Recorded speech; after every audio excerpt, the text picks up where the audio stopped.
los kilómetros en intervención de ríos. ¿Por qué no vemos maquinaria? Lo tercero, señor de la Flor, finalmente, ¿qué intervención le van a dar a esos ríos? ¿Solamente es descolmatación? Entiendo que el primer momento es descolmatación, pero ¿hay un plan integral para la intervención final de los ríos que se va a hacer los trabajos? Y lo otro, ese 2% que usted lo comentó hoy, el 2%, ese 2% no es poca plata, son 53 millones de soles para unidades técnicas. Esas unidades técnicas, ese personal va a estar a cargo de ustedes, y cómo van a transferir ese tipo de personal, por ejemplo, a Piura, que no tiene el indicador, no estuvo sobre el 75% de inversión ejecutada. Primero, me gustaría preguntar quién va a seleccionar ese personal, cómo va a estar distribuido esos 513 millones, que no es poca plata. Usted dijo 2%, ¿2% de qué? No, 2% de 25.000 millones de soles es una monstruosidad de plata. Y para finalizar, ¿ustedes están buscando algún mecanismo para que OCE tenga una alerta cuando una empresa impugne la contratación, por ejemplo, de estas casas, de estas viviendas? Porque cuando una empresa que pierde una licitación impugna el proceso, eso demora 4 semanas, eso significa que, o 2 meses, ¿no? 2 meses, no sé si es 4 meses, me parece que es. Esos 4 meses van a estar esperando la reconstrucción. Y para finalizar, una pregunta: ese bono, el señor Pablo de la Flor, que son bonos de 60.000, de 22.000, de 15.000 soles, ¿va a ser un bono o el Estado va a construir casas y con esas casas la persona va a ir con ese bono y va a comprar una casa de mayor precio? Porque tampoco la gente no sabe qué va a pasar. O sea, quisiera que nos pueda, son varias preguntas, son como 6, 7 preguntas, creo, pero creo que es importante porque los señores de Carapongo están escuchando, señor de la Flor. Tiene la palabra. No, tiene la palabra, son de 2 en 2. Guillermo Montaner. Gracias, presidente, y saludos al señor Pablo de la Flor. Importante e interesante el plan de trabajo que nos ha presentado hoy esta tarde el señor de la Flor, presidente. Y creo que para la etapa, pues, que es una acción que el gobierno está tomando ante la desgracia que ha sufrido el norte del país principalmente. Quiero referirme a 2 puntos, quizás brevemente. El primero es con relación a la prevención. Veo que hay ahí un presupuesto de cerca de 5.000 millones de soles de prevención, ¿no? Y que en todo caso se habla de defensas ribereñas, de compactación de ríos, etc. Yo asumo que va a suceder, presidente, lo que ya hemos visto continuamente, y es en que nuevamente en corto tiempo o en mediano plazo la gente va a volver a ponerse en las riberas que son, digamos, peligrosas de establecerse.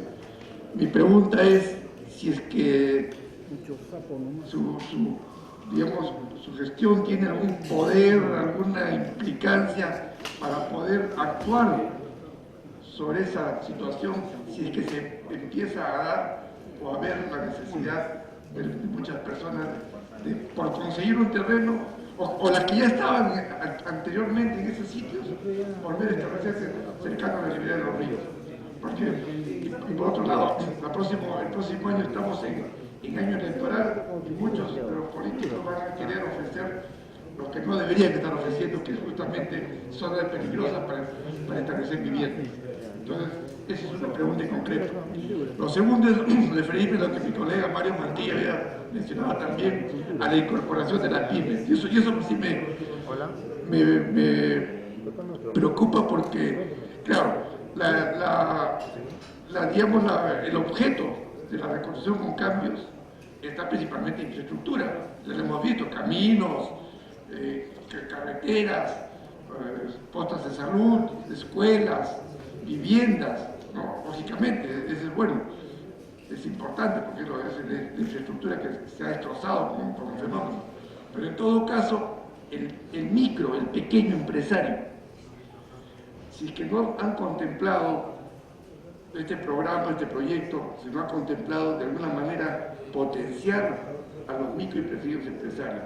Es verdad que contempla la contratación de aproximadamente 150.000 personas ocupables en mano de obra, ¿no? Pero en todo caso también se ha destruido gran parte de los activos que tenían el pequeño y microempresario para poder justamente dar un servicio de carpintería metálica, carpintería de madera, obras de albañilería, construcción, etcétera, y otras situaciones más, electricidad, qué sé yo. Han perdido sus máquinas, han perdido todos sus activos o sus equipos que necesitaban para poder justamente dar un servicio y poder aprovechar este ingente cantidad de dinero o de oportunidad, mejor dicho, vamos a llamarlo así, que se va a dar con la reconstrucción. Entonces, mi pregunta en concreto es si hay la manera de, digamos, redireccionar una parte de ese presupuesto para potenciar al microempresario, porque es verdad, las entidades técnicas van a hacer ello, pero la entidad técnica también a veces subcontrataba a estos pequeños empresarios, estos microempresarios, para que le hagan servicio de pintura, que llevaba su compresora, ¿no? o hacían las puertas de madera o las ventanas metálicas, ¿no? En todo caso. Pero y eso hoy día muchos van perdidos, muchos han perdido. Entonces, ¿de qué manera se puede darle la oportunidad para que estos microempresarios vuelvan a tener sus activos y vayan de repente pagando con los servicios que le den a las entidades técnicas o directamente al programa de reconstrucción con cambios? Entonces, en concreto la idea es cómo potenciamos al microempresario que ha perdido o cómo lo reactivamos. Me pide la introducción el congresista Mantilla. Pide la introducción al congresista. Gracias, presidente. Sí, muchas gracias, congresista Martorell, por puntualizar este tema de las MIPES.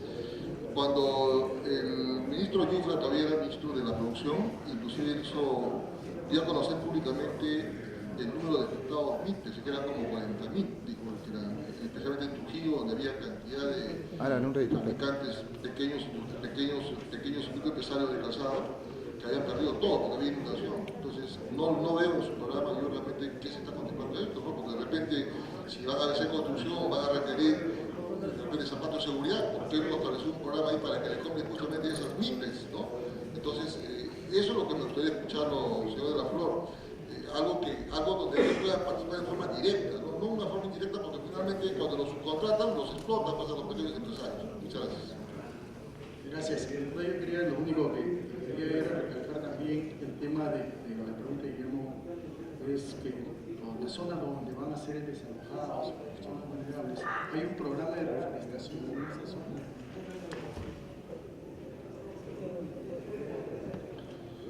Sí. Entonces continúo, presidente. Sí.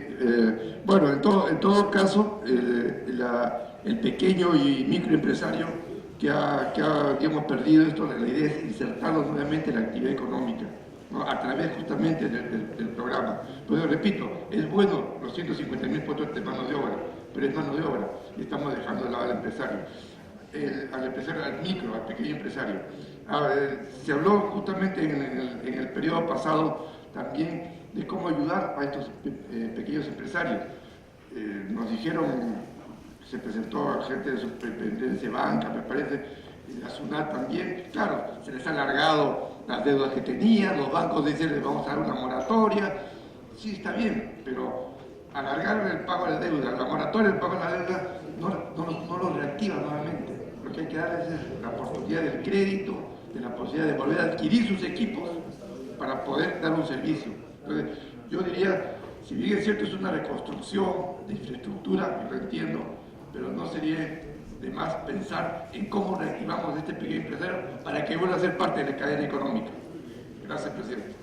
Gracias, congresista. Tiene la palabra el señor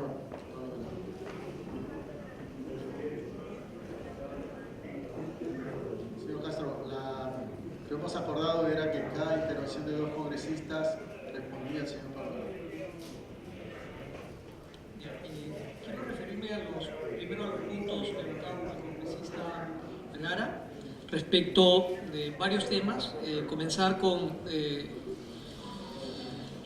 el empadronamiento, que es un vehículo clave para el programa de viviendas, ¿no? es cierto? Nosotros dependemos del trabajo que ha hecho COFOPRI. COFOPRI ha mandado a sus equipos a hacer el levantamiento de información casa por casa, verificando, y eso ha dado lugar a la conformación de un padrón de damnificados que identifica claramente cuál es la vivienda afectada, quiénes son los habitantes de esa vivienda y cuál es el nivel de daño. Entonces, esa es la información en la que nosotros estamos cifrando nuestra decisión respecto del programa de vivienda.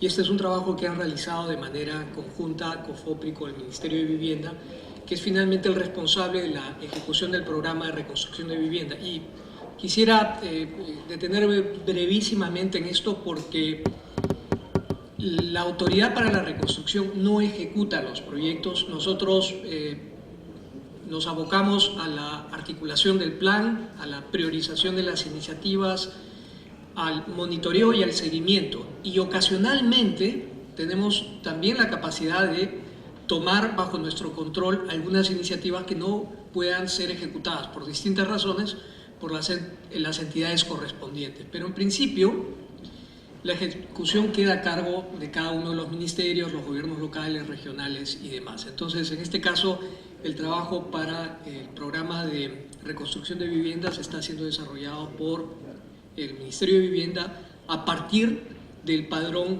construido por COFOPRI. Entonces, el mecanismo que se está utilizando es el empadronamiento vivienda por vivienda. Le pido una interrupción al congresista de Huincaracara. Adelante.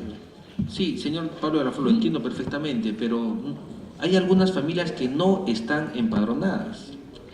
La pregunta es, entiendo que ustedes no van a ejecutar, la pregunta es, si tenemos algunas familias que no han sido empadronadas por diversas razones, en otras palabras, la data inicial no es la correcta, ustedes están buscando un mecanismo para poder ampliar esa data o disminuir esa data, porque no, o sea, si la línea base no es la correcta, ¿cómo podemos hacer un plan de reconstrucción sobre la línea base que no es la correcta?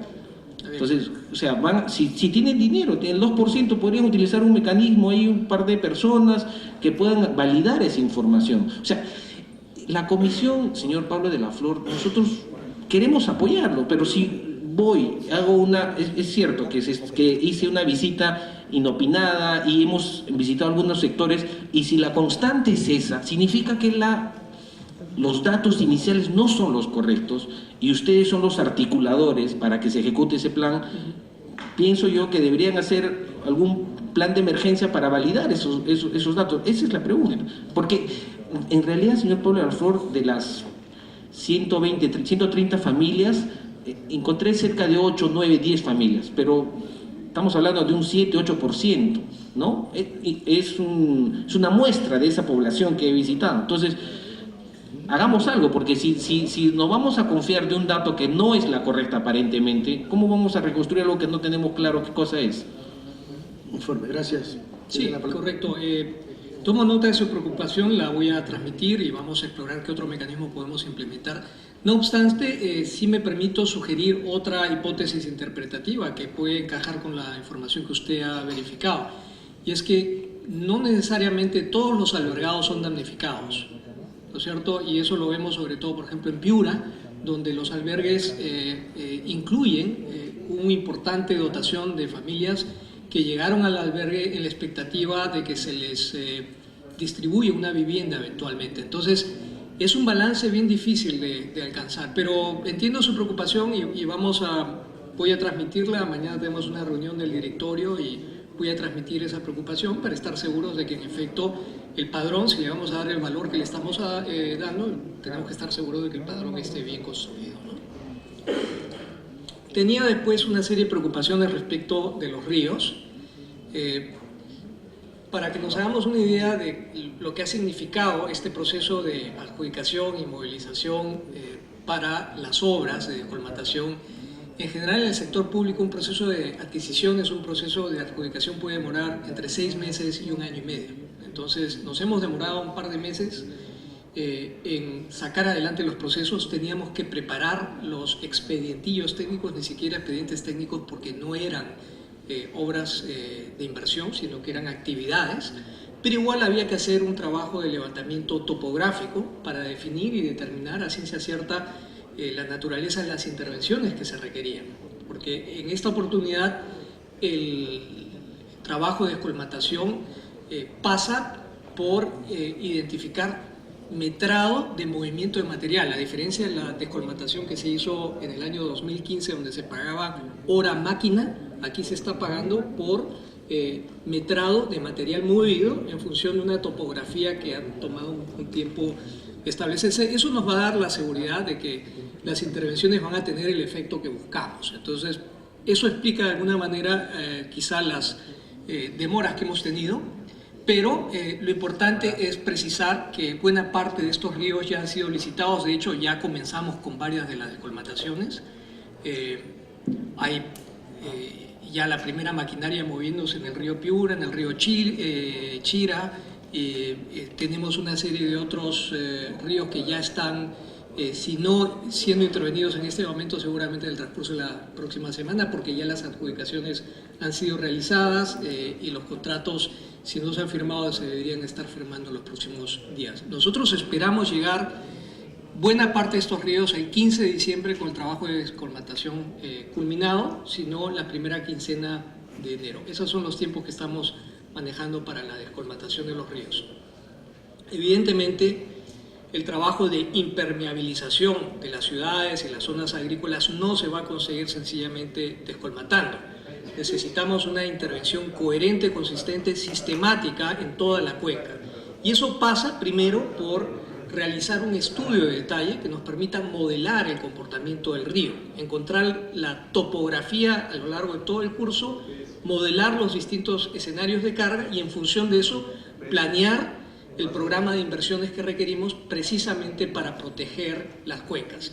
Eso pasa por represamientos, en algunos casos clarísimos. Hay represas que vamos a tener que construir, vamos a tener que identificar zonas de inundación que vamos a tener que negociar, además de enrocamientos y otras infraestructuras de carácter blando, e inclusive programas de forestación, ¿no? Vamos a tener que reforestar sobre todo las laderas, ¿no es cierto?, que son las que han sido deforestadas y son las que necesitan absorber mayor cantidad de agua que la que están absorbiendo ahora. Entonces, para todo eso tenemos este fondo que hemos reservado, estos casi 5.500 millones de soles. Además tenemos un fondo adicional para otras obras de prevención en cuencas, que no son las 18 cuencas a las que aludía en mi presentación. Así que lo primero que vamos a hacer el próximo año es rápidamente sacar a concurso los estudios de detalle, ¿no? Queremos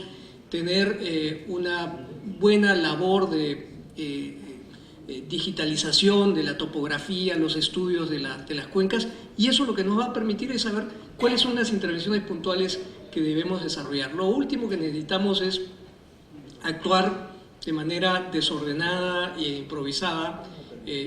Hemos recibido muchísimos requerimientos de alcaldes que me dicen: oye, construye el dique en mi lado para proteger mi pueblo. Digo, sí, yo construyo el dique de este lado, pero adivina qué va a ocurrir el día que crezca el río. O sea, tu pueblo no se va a inundar, el que se va a inundar es el que está al frente. Entonces, hay que, digamos, pensar de manera holística e integral para encontrar una solución final al problema de los ríos. Yo aspiraría, honestamente, de que ese sea uno de los grandes legados de la reconstrucción con cambio.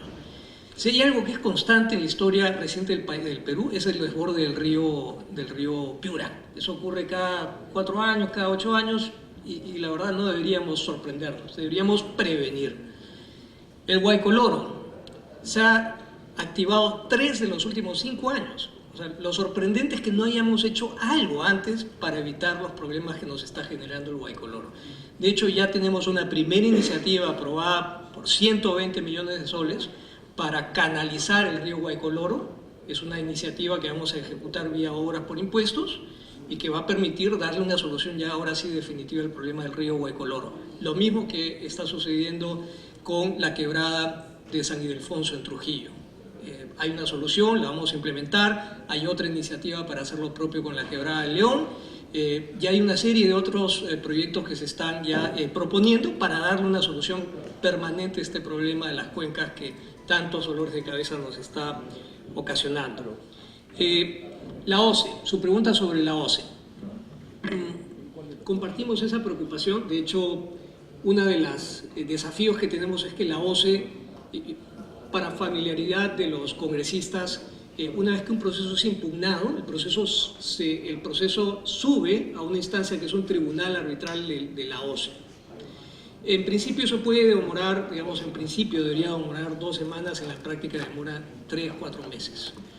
Y claro, el riesgo es que una vez que un proceso sea impugnado, terminemos con una dilación innecesaria que termine afectando las obras de reconstrucción. Entonces, lo que estamos planteando, ya hemos discutido con la directora de OCE, es crear unas salas especiales que se dediquen únicamente a temas de reconstrucción, de forma tal que estos procesos puedan ser rápidamente resueltos y no tengamos que esperar 2 meses que esto puede demorar parando todo, ¿no? Entonces sí estamos en esa línea. Vivienda.